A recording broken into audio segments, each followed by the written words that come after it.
Throughout my adult life, my focus has been on making the world a more beautiful place. Initially, I pursued this goal as a hairstylist, working on the external appearance of individuals to make them feel more beautiful. However, I wanted more, so I began to shift my focus to helping people make better choices and achieve greater beauty from within. As a transformational life coach, I specialize in helping you identify and change the limiting beliefs that may be holding you back. Join me each week as we discuss, interview, teach, and explore the fundamental principles of healthy relationships. Welcome to Conscious Conversations with Louisa.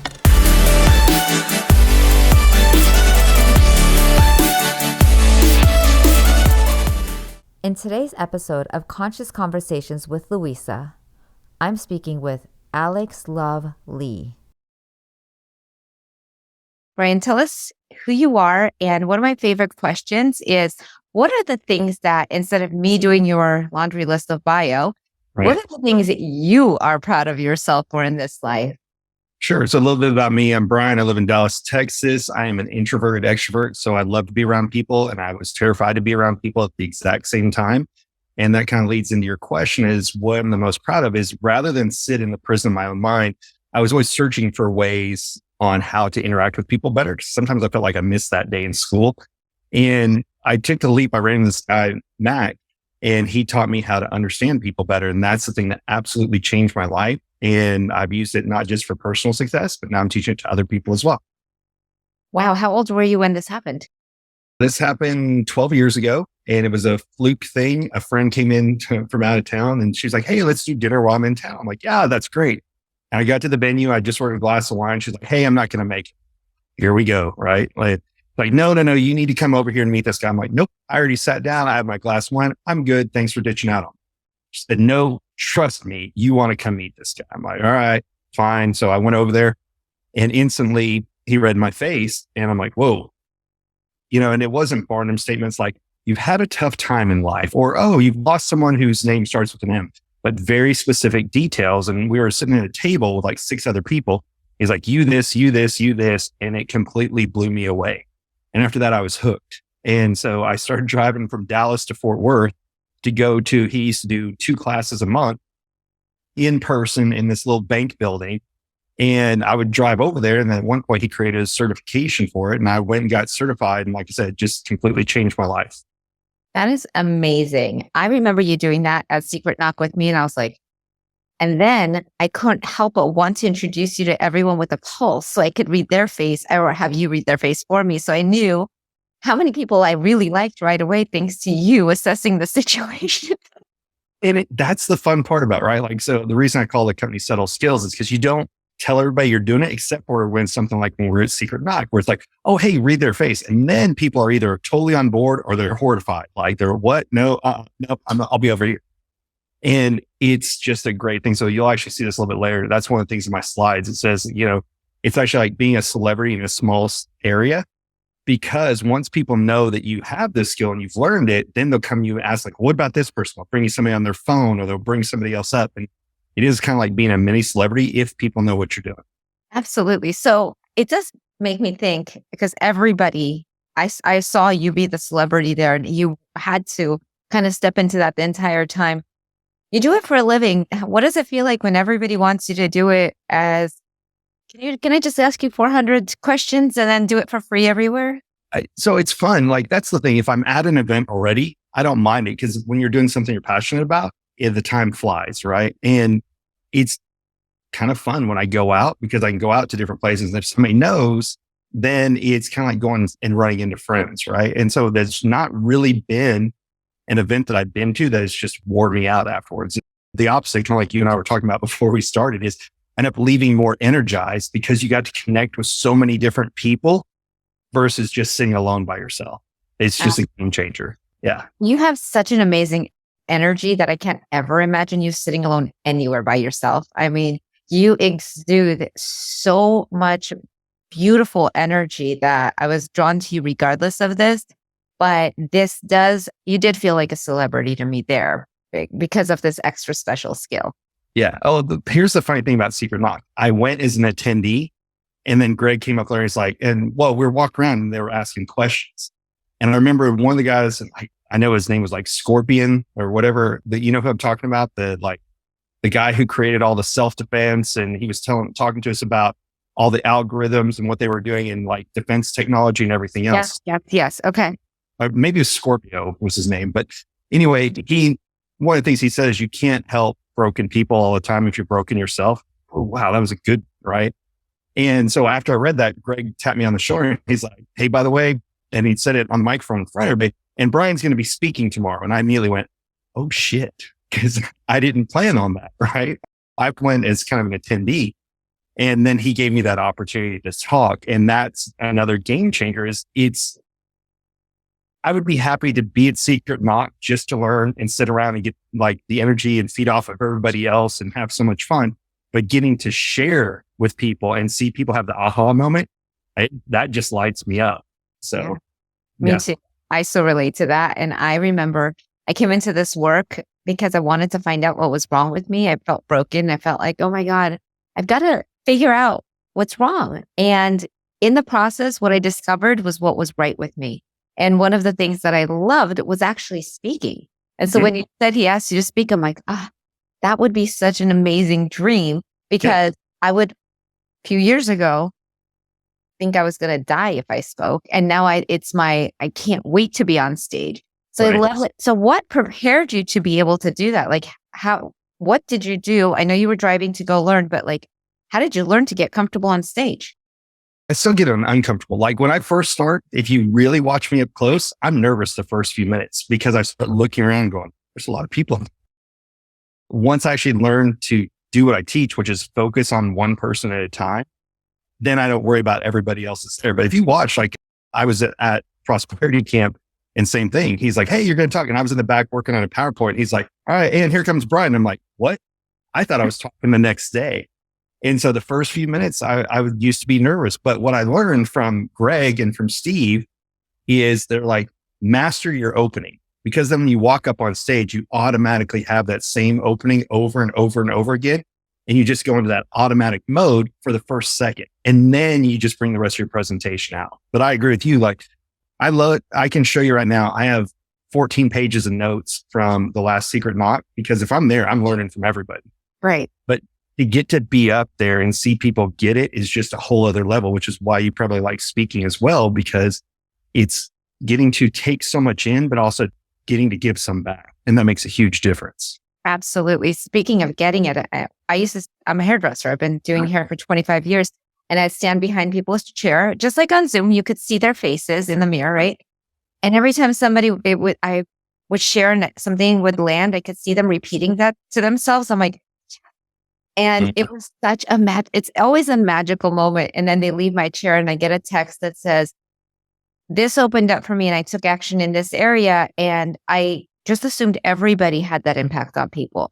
So I love that you said that, because I don't know, I'm not there yet to be speaking on stages. So I haven't had the experience that you're sharing about seeing it land a different perspective. And here's one of the things I love about Secret Knock, right? Is last year when I was there, even before I knew, one of the things I did is I just practiced walking up on stage, right? To see what would it feel like to be there. So you're creating that muscle memory as well.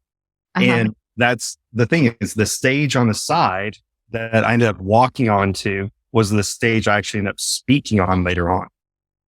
By the way, I so enjoyed listening to you and hearing you share there. And how you shared you were a little uncomfortable. I never saw that. You seem so comfortable. No, like there's times I'm like, oh. I always love when people like you share that though, because it makes everyone else feel like it's okay. You're a little uncomfortable and you get to do it anyways. And it's part of the journey. Right. So I wished while we were reading my face at Secret Knock that it was being recorded. It wasn't. Right. So maybe since it's captive audience here, and I can ask you, would you mind telling me what you shared there? Because I swear to God, I literally was like, somebody record this. Yeah. Well, what I'll do is I'll tell you what, I'll go on Instagram, I'll just grab a picture of you and I'll draw arrows and I can share that so that people are looking at me and saying, yeah, so give me 1 second. Let me go over here. I turned off Firefox while we're talking, so give me a second to get it back up and running. Absolutely. I'm so extra excited for this. Do you like how I caught you off guard on that? I'm like, oh. Well, that's what makes them more fun. And that's why that's weird. My cutting out for a second. That's what I actually love about it, is it's because you can do it on demand. It's not a big deal. Right. And what does it take to learn this as a skill? It's just practice. So I was a bartender in college, and like the first time they throw you behind a bar, you learn basically like, what does it take? So the first thing is you learn to make like rum and Coke, and then rum, Coke, and what? And as you add ingredients, that's how you expand how you learn to make drinks. Okay. So for example, if you do, it's been so long since I did it. So vodka and Kahlua is a Black Russian. Vodka, Kahlua, cream is a White Russian. Vodka, Kahlua, cream, and Coke is a Bulldog, right? So you just learn to keep adding one additional ingredient. And that's why, like, by the time we're done today, everybody who's watching this will be able to learn the 3 basic eyebrows and can immediately go out and use it. And the whole reason I teach eyebrows is because eyebrows lead to eye contact. And so when you're looking at somebody's eyebrows, it's naturally you transition down. And that's where you create a connection with people, is in this day and age where we're all staring at our cell phones, or mine was just invisible there, or smartwatches or whatever. We're not paying attention to people like we used to. And when you read their eyebrows, that's what helps. Yeah, it does make a real connection with the human being you're interacting with, where they feel seen and heard. Mm-hmm. And that's when the relationship gets actually deep. 100%. 100%. That is the real game changer. Is we're so used to, and matter of fact, do you know who Brian Bogart is at all? Mm-mm. So I met him through Steve Sims, and he actually was with me last month in Phoenix, and we spoke at the same event that Steve Sims was throwing a private speakeasy. And literally he lined me up to when he was going to talk, because what he talked about was that there's like 4 pillars of what people need.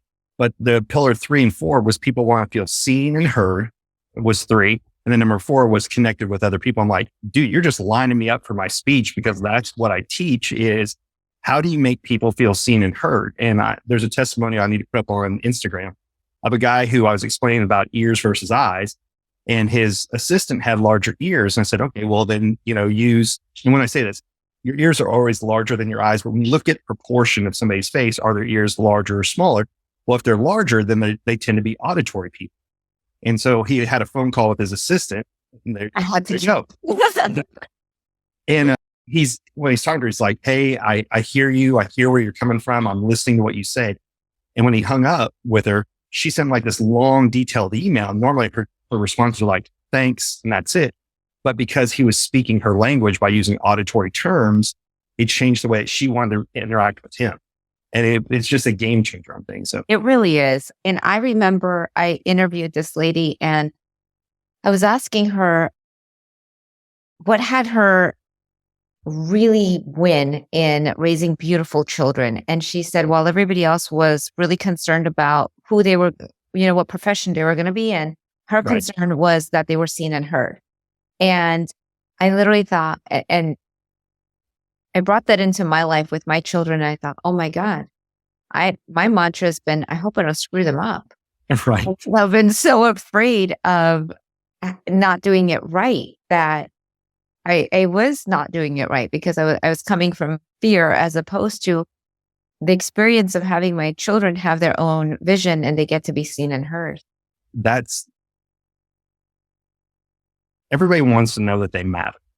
Right. And we all get lost in so many things, and that we don't feel like, are we a person at times? Right. We feel like a number. We feel like nobody sees us. And that's what really does change it. When you really, truly give people your time and attention, it is a game changer. And am I just as bad as anybody else? Like, look, I have a 4-year-old daughter. Sometimes she's playing in sand and I'm over on my phone or whatever. But then I purposely take time to talk to her and tell her what I appreciate about her and the things that she does, because it makes a difference, right? I mean, you look at how many people, we all want to know that we're enough for the people that care about us. Like sometimes we get too wrapped up in people who don't really matter. We're so worried about outside perception. And as you get older, you learn, oh, I don't care so much about that. I only care about the people that I care about. But, as a kid, man, I can't even imagine being a teenager this day and age. Like, you have social media and you've got all these things and you have to fit into so many different buckets now. It's insane. And that's the challenge is, like, kids right now, and this is one of the reasons that I also started teaching this back in 2019. So to answer kind of a previous question, from 2011, and when I got certified in 2012 to 2019, I used this all for just me. And then in 2019, we were starting to travel around and I was going somewhere every 90 days. I thought, well, I just want to teach this when I'm going to places. And that's when I really put SubtleSkills together. And the whole reason I call it SubtleSkills is because you don't tell people what you're doing.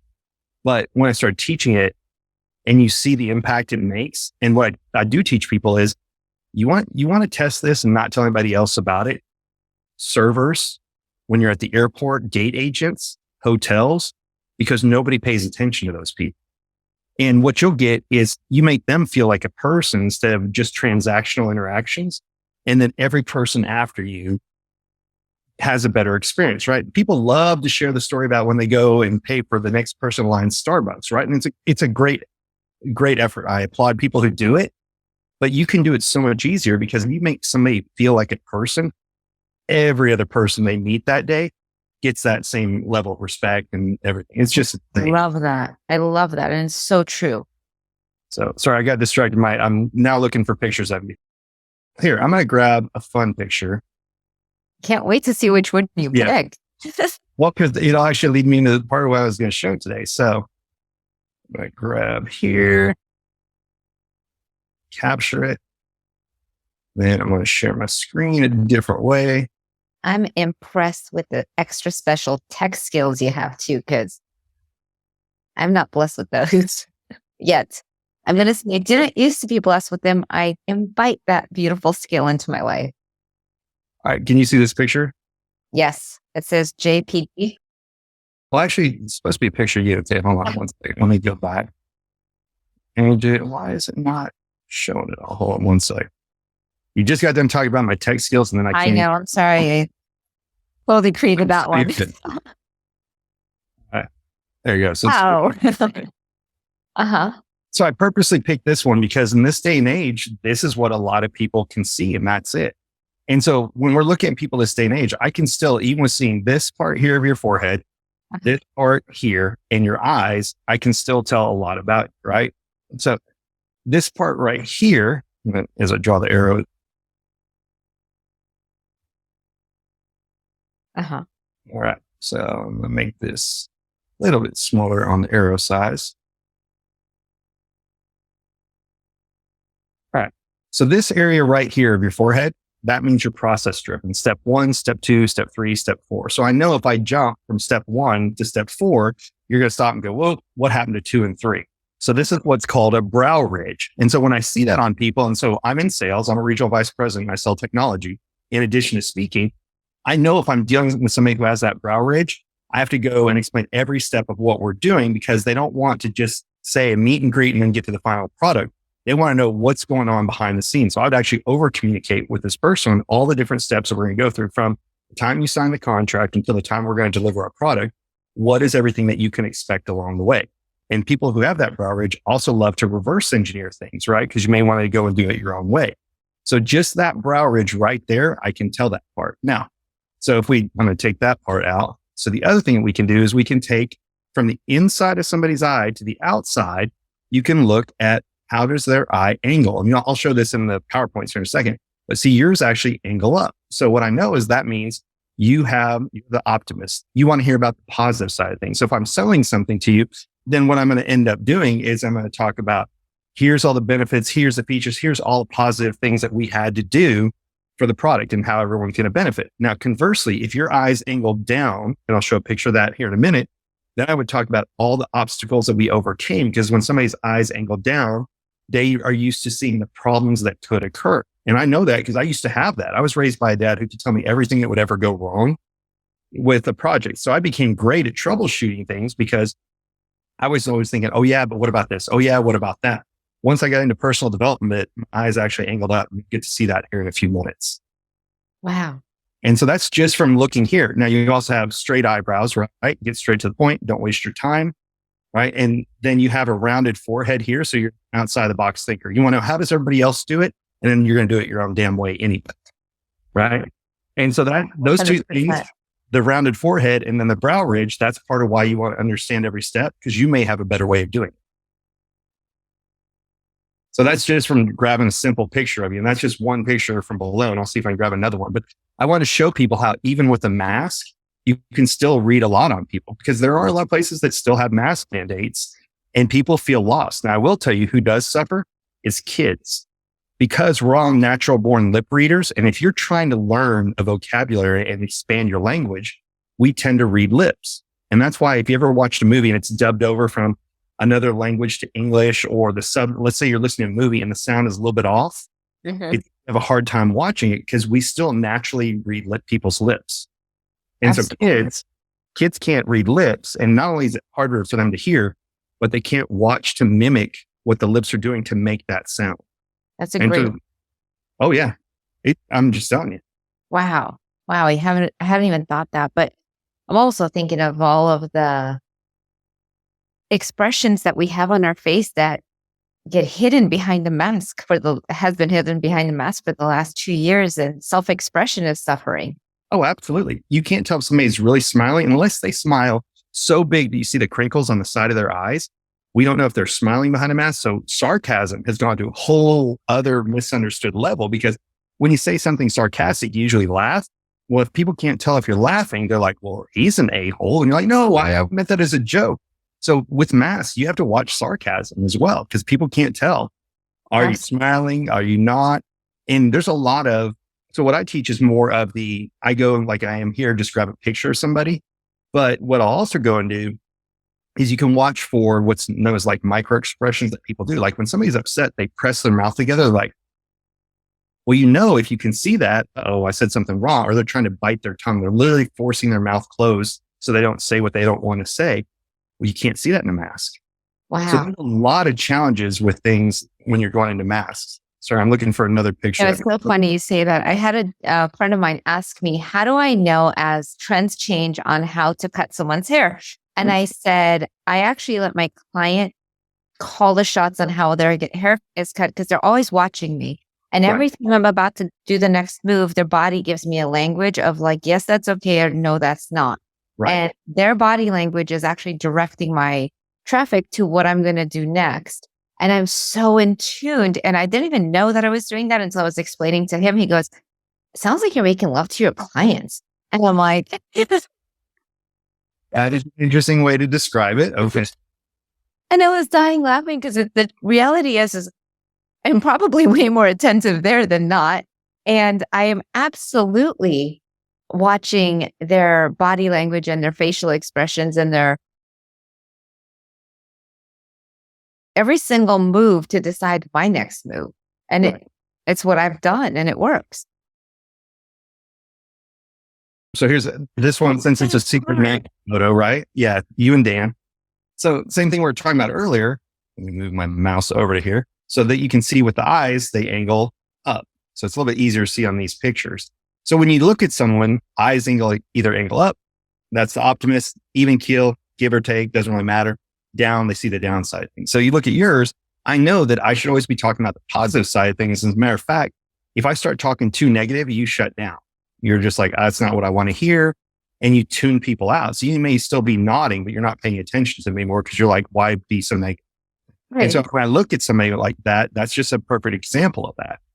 And that's just by looking at your eye angle. So the other things we can see from here, these are called talk lines. So let me change here.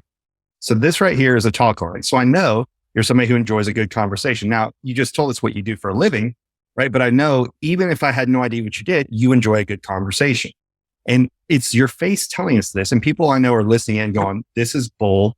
But we say what we understand about face reading. So this has been around always since the Greeks. And it actually used to be taught in school. And because that, it became part of our everyday language. But then they took it out of schools because it got lumped in with phrenology, which is bumps on the head. Because it used to be like, oh, well, here's a bump right here. You're a criminal. Let's go ahead and put you in prison. And the difference is understanding how to read someone's face doesn't define your character. All it says, how do you best receive information and how do you process information? So for example, if we're seeing these talk lines right here, I know you enjoy a good conversation. So why would I only send you emails? I would call you up on the phone and talk to you because you enjoy talking, right? And so that's what these two lines here. You got a good, strong, rounded chin. So I know you stand up for everyone that you care about. So and we say this one, if I say, hey, she knows how to take one on the chin, right? That's how do you handle adversity and criticism? And when it's rounded, that is you're standing up and taking that criticism and handling that adversity for the people you care about. So rounded features are associated with taking care of others. Straight features are like, I have to understand it. So for example, I too have an angled eyebrow. So see how yours is straight and then angles at the very end? Uh-huh. Well, that's helped me understand it so I can help other people. So an easy way to remember that is what's my angle? So if I see an angled eyebrow, I know help them understand it so then they can help other people.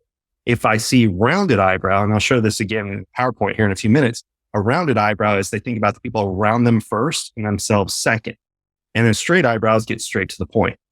So when you look at people, you can literally realize things about their face just by looking at them. So there's just so many different things that you can see. Like when you see a good, strong nose, like right here where the ridge is, that's called a Romanesque nose. And what that is that's people who are used to pushing for what they want. And so that actually creates that in there. And now if your nose blends in with your face where you don't have a ridge, those are people who like working in groups more than they like working alone. And I know people are going to ask later, well, what about genetics? Where does that come into play? Genetics is what you're born with. Epigenetics is what happens to you over time that alters your face because the mind creates movement and movement creates muscle. And I'll show a picture of me at 18 versus 38 and look at how different my face is. And I didn't go get my eyebrows threaded or anything else, but it's what happens to us over time. Wow. Yeah. This is good. Yeah. And then I can't remember, but I think when you smile big, is there a little line right here underneath your nose? No. No. Okay. I couldn't tell if that was a shadow or not right there. But yeah, so the rounded chin, high and wide cheeks, tons of energy. Like we already talked about this before everybody else was on. You will keep going and outlast more people. So if you think about cheeks, they're like gas gauges. So when somebody's cheeks are in close, those are sprinters. So they're break. But the wider they are, they're more like marathoners and they'll keep going and going. So you ever wonder why Santa Claus has these super wide cheeks that are way out here and are rosy? Two things. Rounded cheeks are they take care of others and it's a consensus builder, but they're so far apart because what does he have to do in one night? He's got to get all the way around the world. And that's the funny thing. It used to be taught not just for, it is still taught in some places for lawyers, for jury consulting, but authors and artists used to take classes on it. So it's called physiognomy, but they used to take courses on it because when you were writing a book back in the day, we didn't have photos. And so when they were describing a character, they'd have to describe what their faces look like. So you knew who's the villain and who's the hero just by looking at them, by picturing what the character describes them as. But I guarantee you right now, you turn on any cartoon, any Disney movie, put it on mute, based on what the character looks like, you know who's the hero and who's the villain. And why? Because the way they draw their faces. Wow. I do remember you saying that, and that hit home for me then. And it just landed even more intense right now. It's so true. It is. I mean, the funniest thing is if you want to meet the best people who understand what somebody's face should look like for a character role, casting agents in Hollywood. So if you ever watched a movie and you're like, that person should not have been in that role, it's because their face doesn't match what the character role is. But absolutely. We talked about straight eyebrows, get straight to the point, facts, figures, data. I don't know, like Spock. I mean, literally when they draw all these characters, they pick who it's going to be and what that character is going to look like. A lot of times it's altering their face to look like that. Wow. Yeah. This would come in really great for dating sites. You know, when you're like going through all the profile pictures, that's a no, that's a yes. Oddly enough, and people are going to think you set me up for this. Since Secret Knock last year, I created looking for love in all the wrong faces.com because the reason why is during COVID, what did people do? Online dating. I'm not going to put my health at risk to, go out and date somebody. And people lie on their resume just like they do on their online profile. So people started hitting me up enough that I said, I'm just going to create a course And literally, if you go, well, I can show you the course. I love that I tend to do this. I step right into exactly, and I can't tell you how many times this happens. I always know. And then the person goes, exactly. Yes. Well, again, it's almost like you know where to go. So this is literally my website. And so it's looking for love in all the wrong faces. And it's a cheaper course.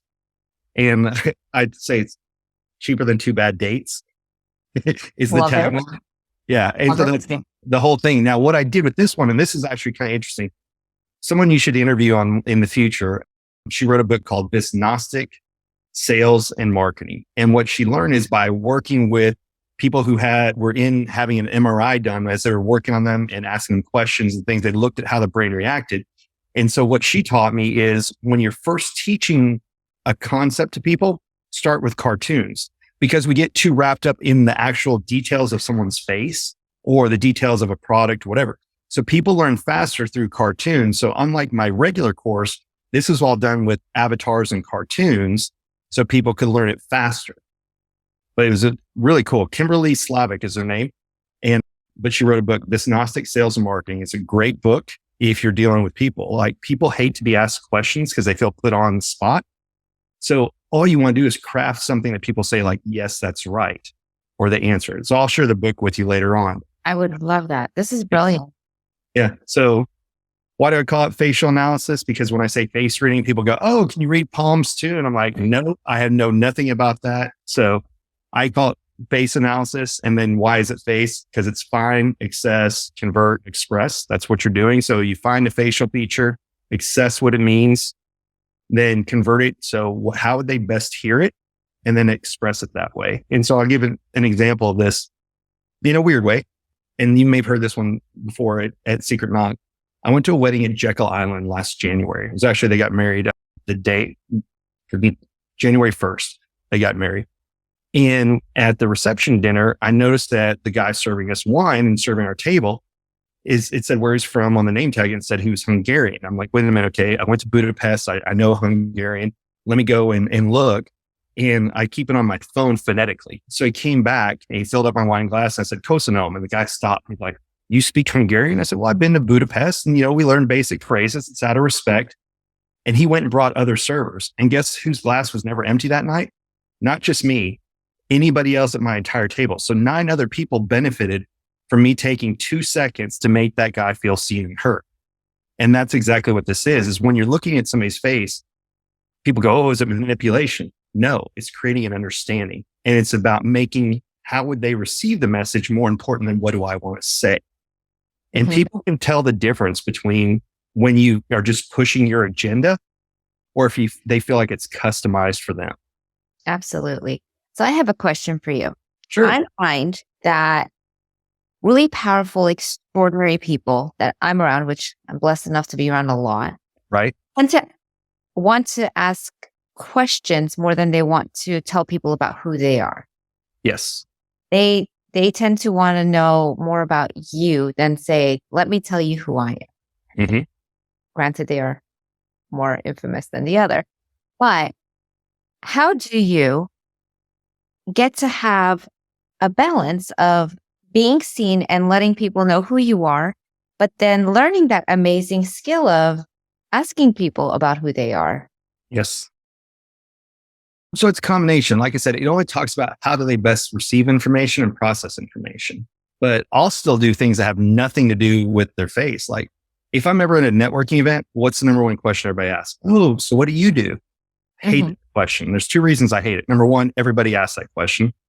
Number 2, what if somebody hates their job? And now you just ask them a negative thing that they're going to associate with you. So I stopped asking, what do you do? Interesting. So I change it to, hey, especially right now. All right, when you can go on vacation next, where are you going to head and why? You'll learn more about somebody because we choose our vacations, right? Like we plan them out. We'll go to work for, 6 months so we can go have 1 week of fun. And we'll put more planning into that 1 week of fun than we did the previous 6 months of work. So you'll learn more about somebody by asking them, hey, I need a new book or new Audible. What do you recommend? Or, hey, where's your next place you're going to go on vacation when you can't? Because that tells you a ton about people. Absolutely. You even get to know whether they love what they do or not in that question. Exactly. I'll answer that. Yes. But if I say, yeah, what do you do? Oh, hey, so what do you do? People are thinking, oh, hey, what can you do for me? Or like I said, what if they hate their job? And now they're like, well, and now they're in a bad mood and they blame you subconsciously for it. Absolutely. I used to have a client whose father was a doctor. And every time he went on vacation, he would tell people he fixes elevators for a living because everybody needed exposure. And that's exactly it. Oh, you're a doctor. Oh, I've got this spot here. You name it. Right. Well, it's almost like me saying, can you read my face? Yeah. But again, I love it. So that's the fun. And I like going and finding the Instagram pictures because what people say is, oh, you're cold reading somebody because you're looking for them to nod or whatever. I'm like, send me a picture. And my favorite thing to do is I'm like, okay, let's not make it about you. Show me a photo of somebody on your phone that I don't know that isn't here. And I'll tell you what I see and you can agree or disagree. And that's where the proof is in the pudding, because if you can look at a picture of somebody else that's not there, that person has no reason to give away anything. Like you're talking about how people subconsciously, when you're cutting their hair, will react and move because it's about them. But if you're reading a photo of somebody, then it's not about them. Correct. Yeah. Correct. And so what I do is I go all the time, and this is where it changed for me. I used to be a part of what we call the pro demo team. And it was any account over $1 million. They flew me and two other people out to do the presentation. And I could practice everything in my hotel room. Is the PowerPoint working? Is my projector working? Is the demo itself working? Everything was great. I had most things nailed down except the people, because I never knew, well, what about the people? It would tell me, you can look up people and Google them to a degree. Once I learned to analyze their faces, I had two weapons. Number one, I could research them ahead of time and figure out, are they visual or are they auditory? How do they take in information? Then when I was hitting something, let's say I was doing the PowerPoint or the live demo and I wanted to get their attention, I would say visual words. Like, if you can see where I'm coming from, picture this. And then I would point at the person because I knew they were visual versus auditory. Or if I saw somebody's auditory, I'd think, oh, does this sound like a good idea? Do you hear where I'm coming from? And then some people are kinesthetic, and I'd ask questions like, can you wrap your hands around what we're talking about right now? When you start doing that and you're looking at the person, they're like, holy shit, they're talking to me, because you're, again, speaking their language. And that's where it really changed. I could walk into a room, and if I didn't know who I was going to meet with ahead of time, there's a few tricks. One is, if you get there early, you can ask for a business card of who you're going to meet with. Then you go look them up on the website, right? Or social media. Or I just wait till I got into the room and I didn't have to know everything their face said. I would look for ear size, eye size, eyebrows. And those three things alone, I could at least break into understanding who that person was to make them feel seen and heard. I love that. And it's so powerful because even with, let's say, someone who is looking to find their way in life, if they are unaware of this themselves, yes, they're going to struggle. So you help people who don't even have the awareness of how they hear, how they see, how they experience life, because not everyone is really that in tune with themselves.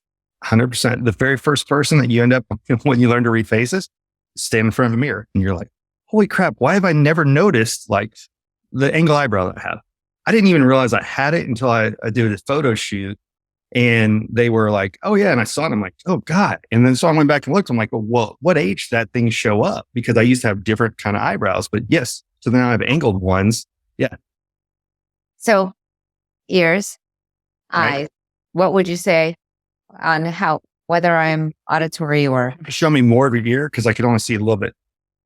All right. So see, you have larger ears, right? But you also have large eyes. So you're kind of like a double threat. But it's very easy to see people. As a matter of fact, let me show you one of my pictures here. So for you, I would either visual or auditory, both are good with you, right? But it's easy to see when somebody's the opposite way. So let me show you something. I'm so fascinated with this because I truly love people and I love feeling and understanding people. And this just connects even more. And that was the whole thing. We were kind of talking about this, like how I read your face. So I'll go through this real fast. Uh-huh. Well, actually, I'll just get you the one, then I'll come back to this. Because this is one I love to show people. So we'll do today backwards. Okay. Did you ever see the show The Voice? Yes. Okay. So what do? They start by, they listen to people. I mean, they decide if they like them, they turn around to see what they look like, right? So here are a few judges from The Voice. Now, what do you look at when you see them? You're like, oh, look, there's 4 celebrities.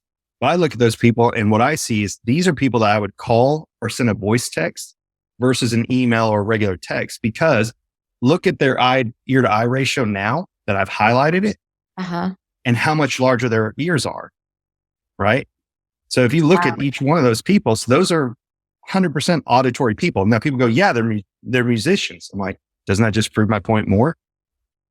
You know? Right? Yes. But why were they picked to be on The Voice, where they listen to the person first, and if they like what they hear, then they turn around and see what they look like? This is amazing, actually. Yeah. So I'll go back a few now, because I want to show people the number one thing is anybody can learn it. And that's the whole big thing is I didn't come up with this. This was literally taught to me. And you asked the question, how do you learn? Well, I would learn one eyebrow and I'd go out and test it. And then I'd learn another eyebrow and I'd go out and test it. And when I was giving presentations, I would figure out, like I was saying, okay, if they look like they're more visual, when I turned to them and I was talking to them, I'd use auditory or visual terms. Can you picture this? Do you see where I'm coming from? You could even go in, and this is where it gets a little bit crazy.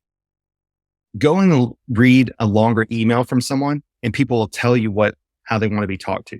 Because in their letter, it'll say things like, listen, it just doesn't sound like this is a good idea. I don't hear where you're coming from. You're like, okay, that person's auditory. Or, you can literally just dissect what somebody tells you. And here's the really cool thing. You've actually already received training on how to read faces because we say these phrases. Hey, keep your nose to the grindstone, take one on the chin, keep a stiff upper lip. These are part of our everyday language. So if I say keep a stiff upper lip, what does that mean to you? Like, be strong and don't lose it. Don't share your emotions, right? So somebody who has a flatter upper lip, if you immediately start asking them a bunch of personal questions, they're like, well, you violated my safety zone. And so literally, if somebody, and this comes up all the time. Matter of fact, so I did a big event where somebody hired me to read faces. So there's 2 parts of my business. There's the speaking and training, and then there's entertainment. So I just did one of the largest mansions here in Dallas.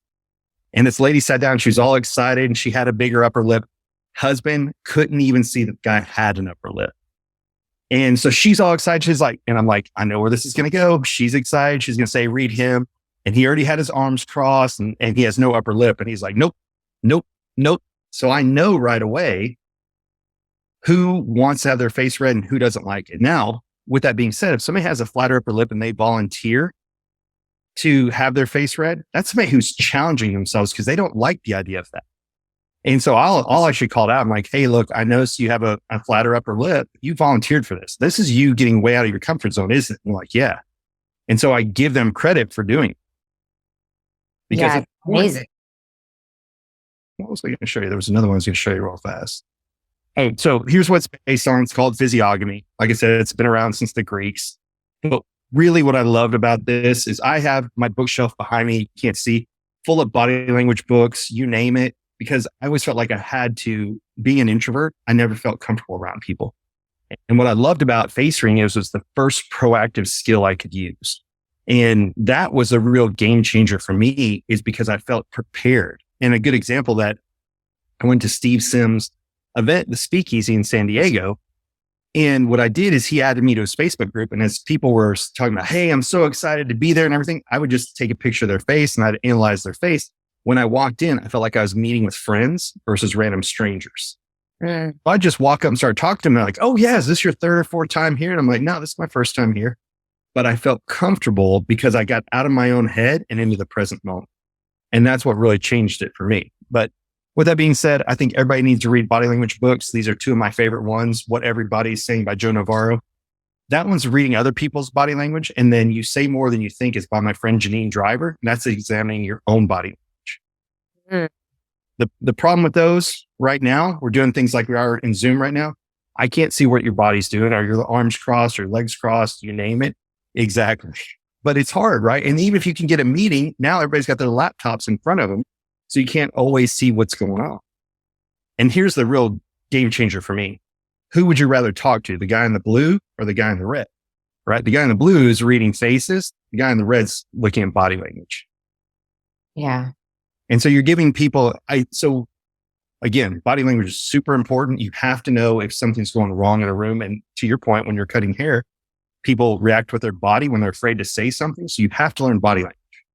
But when you're reading their faces, you're giving them your time and attention and they feel seen and heard. Absolutely. Another book, my first sales book, How to Win Friends and Influence People. Good book. I think everybody should read it. The problem is now we hardly ever get to see anybody's office anymore. People are either doing work over the phone, email, Zoom, coffee shops, or conference rooms. And even if you're at somebody's desk, so many corporations now have, you can't personalize your desk because it may offend somebody with something that you have, that it's very bland offices. Before you'd walk in, okay, here's a picture of their family. Here's a sporting emblem. Here's, whatever, a book on their shelf. Hardly anybody can do that. But we were kind of talked about them. And here's my best part. You asked her, like, how long does it take to learn? I'm going to show you eyebrows super fast. And then, literally, I want you to go out and test it. And I'll see you in a week from today.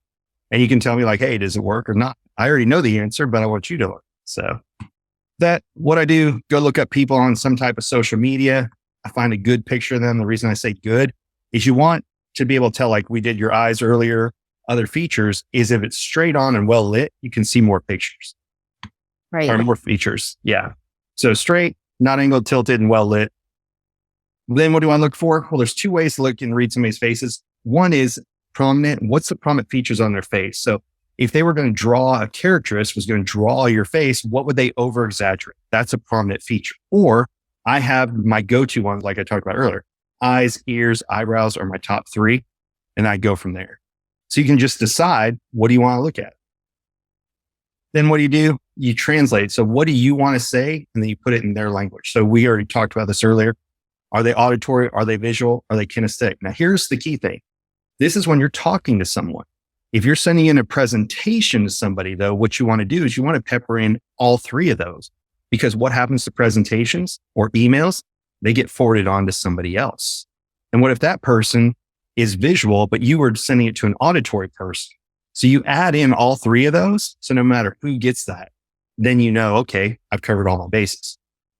Brilliant. Brilliant. One of the things I remember you saying was being able to see the nostrils. And when you can see someone's nostrils, then they are more comfortable to have they feel people are safer around them. And I remember just being so gravitated to that one. Yeah, it's because when you can see, so, okay, if I say, go ahead and take a deep breath, go ahead. Why'd you go through your nose? Right? So nostrils actually show how we take in life. And when we can see someone else's nostrils, we're like, hell, they got air to share with everybody else.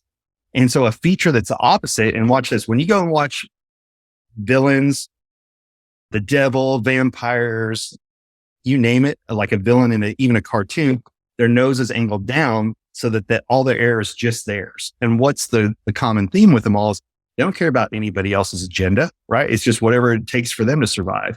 So vampires is the perfect example. Well, sorry, somebody's got to die, but I got to eat. What do vampires have? Downturned nose, and you can't see their nostrils. So it's the opposite.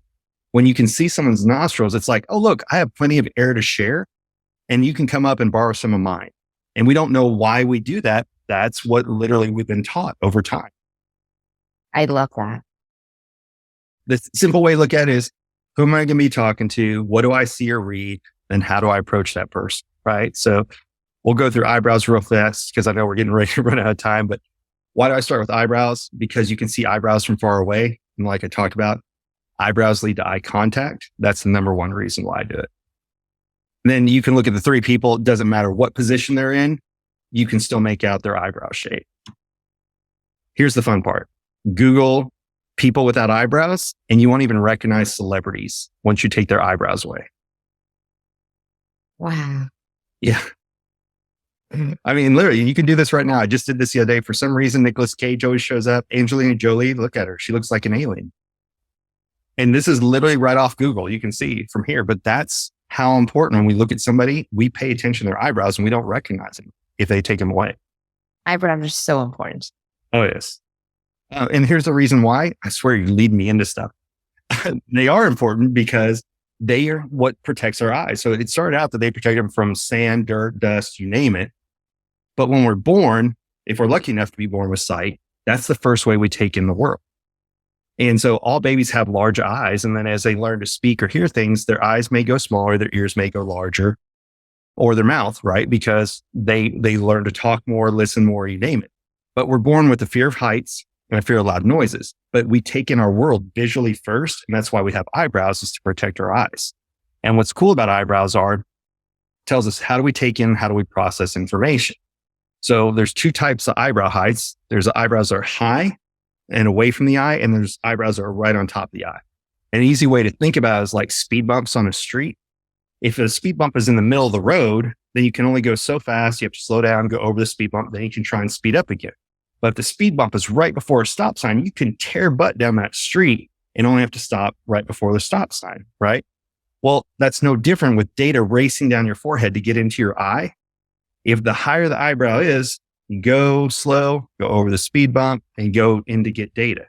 And so when you're looking at someone, you can actually look at, if they have a high eyebrow, that means go slow, give them a minute, and then go again.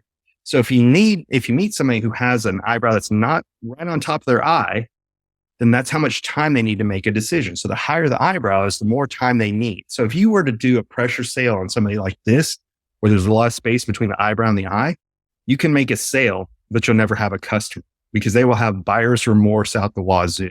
So, give them the information, give them some time, say, hey, let me know if you have any other questions, follow back up with that person.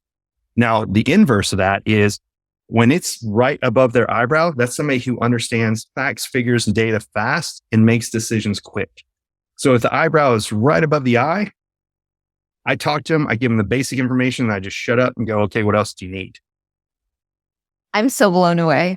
I honestly, I'm on pins and needles. I can't wait to go look at my friends' faces right now. Oh, I'm telling you, the event I did with Steve was for something called the Black Diamond Club, and it was chiropractors. And what's funny is they gave me a taste of my own medicine, because I said, can you guys, just by looking at how my body is, tell me what's going on with my body? They're like, yeah, you lean this way and you need to do this and this. I'm like, I'm about to teach you guys the same thing, but in a different way. So all these different things about the body are there. But again, we're not trained as chiropractors, so I can't tell that I'm leaning or whatever. But they could just by my stance alone tell me where I need this and why I'm leaning. So it kind of reaffirmed this. But this is just what our face says about us. I love it. Yeah. So I'm going to show you 3 more eyebrows, then we'll kind of race to the end here, because I know we've been on for a little bit. So there's 3 basic shapes. Just like when we were kids, what'd you learn? What peg goes in what hole? Well, that's what we're going to learn about eyebrows today. So the 3 basic shapes: straight, angled, and rounded. I like to put phrases into things because I was raised with Dr. Seuss, and when I learned phrases, it was easy for me to remember. So straight to the point, what's my angle, and well-rounded are the 3 types of eyebrows. So examples of a straight eyebrow: when you see that, get straight to the point, facts, figures, data, you name it, stop and ask, what other information do you want? So if you're in selling an automobile, okay, here's the car, here's the gas mileage, here's the interest rates, here's what your payments will be. What else do you need to know? If you're selling a house, okay, you want square footage. Are you looking for a 3.3, a 3.2, 2.2? What's your price range? What's your interest rate? And stop. Because when people have the straight eyebrows, especially when they're close to the eye, the longer you talk, the more you lose them. And so that's how I change my pitch depending on who I'm talking to. There was a guy that used to be over a state that I did a lot of business in. He had the most dramatic angled eyebrow ever. And so I knew I had to involve him in every single process, because the what's my angle right here help them understand it so they can help other people. So an angled eyebrow isn't a bad feature. It just means I need to understand it first, and then I'll help people afterwards. But if I don't understand it, I can't help people. That's how I got mine. Once I became a corporate trainer, what did I have to do? I had to learn the material so I could regurgitate it and help other people learn it as well. So now, because they like to be involved, you ask questions like, well, what do you think? So if I was selling, and again, using real estate as an example, I would ask the people, I would involve the people in the entire process. Hey, this is the next step of it, especially you, right? Because you have the process driven things. Here's our next step of what we have to do. And I would keep you involved in the process the entire time. So it's how you use different features. Then the rounded eyebrow, to think about the people around them, friends, family, coworkers, you name it. Everybody that's in their tribe is who they're always thinking about first and themselves second. And so when I'm selling anything to them, I talk about how other people benefit first and then how they benefit second, because they're so used to putting everybody else first. If I make it about them, they don't understand what I'm talking about. These are the people who love Yelp, want to hear opinions that other people have because they want to hear from outside people. And that's how they help make their own decisions. Mm. So this one, we already talked about eyes and angles earlier, so I'll skip past that because I know we're running out of time. This is the big thing that we talked about earlier, is genetics versus epigenetics. So genetics is what are you born with? Epigenetics is what happens to you with your body. Why do I have these pictures here? Because the guy in the yellow shirt, you can tell if he only went to the gym and did upper body, right? And so that's why he's got the big upper body and little tiny legs. Well, you don't go, oh, that's genetics. No, it's not. It's what he went to the gym and what muscles move. Your face is no different. And that's why epigenetics is really cool, in that you can take identical twins, same genetic code, same parents, but they had different experiences romantically. Maybe one's really good at sports, the other one isn't. Maybe one's good at academics, the other one isn't. What happens is the mind creates movement, movement creates muscle, and that's what alters our face over time. And that's why two things that we don't recognize somebody. If somebody ever has a stroke and you see their face like fall, we don't recognize them. Or a lot of times, if we go to an open casket funeral, you look at the person, you're like, that doesn't look like Bob. It's because all that tension in their face is gone. And those tension is what creates all the lines in our face and the movement. So like we're talking about your talk lines, that's a result of you talking, and it creates those lines over time. You weren't born with talk lines. You earn them over time. And so the lines on our face are like maps of where we've been to tell people how to go in the future with us.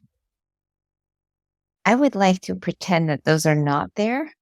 Well, they're only there when you smile. Yeah. They are definitely there. Right. So, throwing myself out there, just like you guys, that's a picture of me at 18 versus 38.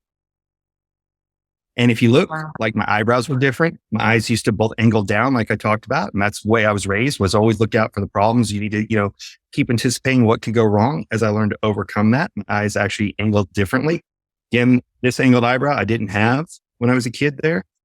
And look how even my ears used to stick out, because ears are like wind drag. So the more your ears stick out, the more you push back on how it's done by everybody else. And then as you become more of a conformist, your ears go back closer to your head. I'm just so blown away with this. Brian, I literally feel like this needs to be in schools. Like every child needs to learn this. Every student needs to have this as their, I imagine how much it would help if I had this years ago, my business would be thriving on a whole different level. So I'm actually speaking next month at the Texas Educators Association, because I'm teaching teachers I'm first starting with how to understand your coworkers better, but then how to understand your students. But you're 100% right. Look, one of the things and I was reading about this because I have a 4-year-old about to be 5.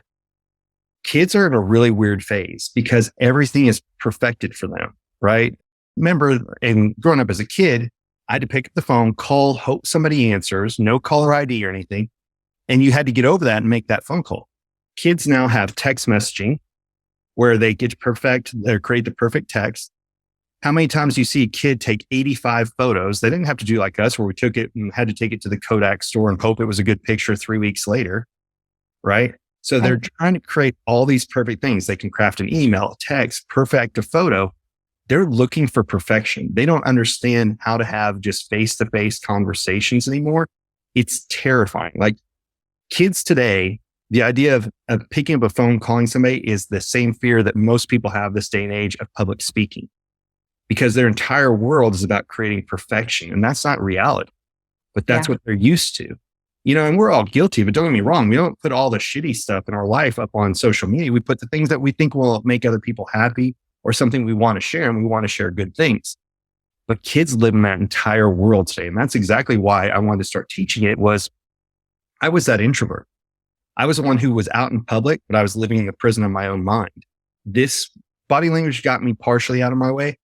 This is the skill that got me out of my way completely. Am I still nervous in crowds? Yeah. Am I still nervous to get on stage? Yeah. But I have a tool to help me get over that. And once you learn to focus on other people, you get out of your mind, right? Because you're overthinking too many things. But when I'm focusing on other people, I'm not thinking about me. And Right. have you ever read the book Man's Search for Meaning by Viktor Frankl? No, I've Oh, heard of it. I hear it's amazing, but I have not read it yet. it's a fantastic book. He actually was a Holocaust survivor. And literally from the time they got off the train, somebody pointed this way, you live. Somebody points this way, you went to the gas chambers. But what he survived the entire incarceration there. And what he found is the people that were trying to survive, not just because, well, I want to live, like the will to live is strong, but it was the people who wanted to see their husband, wife, daughter, son again, or their parents, grandparents, you name it, that were trying to live to see other people outlasted everybody else. And that just goes to show you the power of when you do things for not just yourself, but for other people, we have more intensity. And it's just crazy. I'll show you two more things real fast and then we'll move on. Like now that you've known the three eyebrows, you can just look at these three different people and see, okay, well, she's got rounded eyebrows. So, she thinks about the people around her. She's got both an angled one and a straight one. That's because we have two sides of our face. We have the business side and the personal side. And an easy way to remember it in the US is if I say, hey, are you married? It's a personal question. A wedding ring would be on this hand. So this is your personal side. This is your professional side. So we can actually look like two-faced people because we can be something completely different at home than we are at work. Then his low eyebrows, they're straight, get straight to the point, don't waste his time. And you could do the same thing when you see people, you just start looking at eyebrows and thinking, how would I interact with them differently? That's it. For the people who are here, if they scan it, they can get the cheat sheet, the three eyebrows. So I'm going to be changing this for the event we're at next week, but that's what's up there right now. They can just scan it, throw in the email address, then they'll get that. So, I have to say you are the first person I ever saw the barcode with. And I was like, this is the coolest thing ever. oh yeah, because I go in and I can change where it leads and everything else. Look, we all carry business cards around, or you've seen what I have. I actually carry around where I can draw faces. Where I can draw faces. And I put a QR code on the bottom of that as well. So, I think it's genius. Yeah, you were the first one I ever saw that with. And now I'm cool enough to have it on my business cards too. Oh, you have to. Look, especially with COVID and restaurants not doing menus or anything, and we're so used to QR codes, people automatically do it. Now, I'm still amazed some people can't figure out how to make it happen, but it is a lot easier than carrying around 500 business cards. That is for sure. Yeah. I literally cannot wait to see you next week. And I am so excited that we had this opportunity because I can't wait to show you off now. Oh, yeah. Thank you. Yeah. Thank you for the opportunity. This was fun. It was. And I get to see you next week. And I cannot wait to see what we both get to create. Yes. So, let's go sit by each other for sure. Absolutely. And I'll be like taking pictures of you on stage. Fantastic. All right. I'll see you next week. Sounds perfect. Thanks, guys. Bye, y'all.